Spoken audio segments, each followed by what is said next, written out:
Once upon a time, a person went to Gautam Buddha seeking advice on how to control his emotions. The person was struggling with anger and frustration and was looking for a way to manage his emotions better. Buddha smiled and asked him to sit down. He said, "I will tell you a story. Once upon a time, there was a king who ruled a prosperous country. One day, he decided to visit the neighboring kingdom. He had heard that the king of that kingdom was famous for his wisdom. When the king arrived, he was welcomed with great honor. The king of the neighboring kingdom had prepared a grand feast in his honor. During the feast, the king noticed a fly in his soup. He was disgusted and ordered his servant to bring him another bowl of soup. The king of the neighboring kingdom saw this and said, "Your Majesty, please do not be angry. It was just a small fly. It does not matter." The king replied, "I cannot tolerate such things. Even a small fly can ruin my mood." The king of the neighboring kingdom smiled and said, "Your Majesty, allow me to give you a piece of advice. It is not the fly that ruined your mood, but your reaction to it. You have the power to control your emotions. Do not let them control you." The king realized the wisdom in these words and returned to his kingdom. From that day onwards, he started practicing the art of not reacting to situations that would previously trigger his emotions. He found that he was able to maintain his composure in challenging situations and make better decisions. The power of not reacting is an important lesson for all of us. We often react to situations without thinking, and this can lead to negative consequences. Reacting to situations with anger and frustration can damage our relationships with others and hinder our ability to make clear-headed decisions. However, it is important to understand that not reacting does not mean that we should suppress our emotions. Emotions are a natural part of our human experience, and it is important to acknowledge them. Instead of reacting impulsively, we should take the time to process our emotions and respond in a thoughtful manner. In another part of the world, there lived a young man named Michael, who was a very emotional person. He often reacted impulsively to situations that upset him.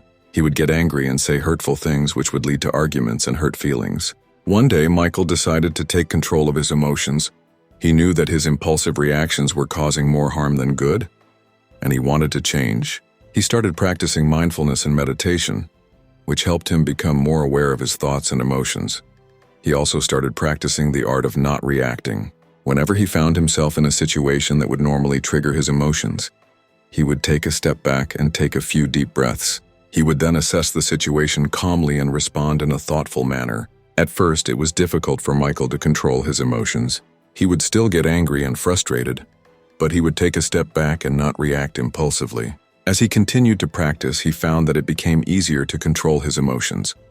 Michael also noticed that his relationships with others improved. He was no longer getting into arguments and hurting people's feelings. Instead, he was able to communicate in a calm and thoughtful manner, which helped him build stronger relationships. One day, Michael's friend came to him for advice. His friend was going through a difficult time and was feeling very upset. Michael listened to his friend's problems and offered words of comfort and support. His friend thanked him and said, "You always know just what to say. You never get angry or upset." Michael smiled and replied, "It's not that I never feel angry or upset. It's just that I've learned to control my emotions and not let them control me. It's a powerful tool that has helped me improve my relationships and my overall well-being." Michael's friend was impressed and asked him how he learned to control his emotions. Michael shared his experience with mindfulness and the power of not reacting. He encouraged his friend to try it out for himself, and his friend was grateful for the advice. Over time, Michael became known for his calm and thoughtful demeanor. He was able to handle difficult situations with ease, and people admired him for his strength and resilience. He continued to practice mindfulness and the art of not reacting, and he found that it brought him a sense of inner peace and happiness. The power of not reacting is a valuable lesson that we can all learn from. It takes practice and patience, but the rewards are well worth it. By controlling our emotions, we can improve our relationships, make better decisions, and live a more fulfilling life. The moral of the story of the king and Michael teaches us that we have the power to control our emotions. We may not be able to control what happens to us, but we can control how we react to it. By practicing mindfulness and the art of not reacting, we can learn to control our emotions and respond in a thoughtful manner. It's a powerful tool that can help us improve our relationships, our well-being, and our overall quality of life. So let us take the time to practice and cultivate this powerful skill, and let it transform our lives for the better.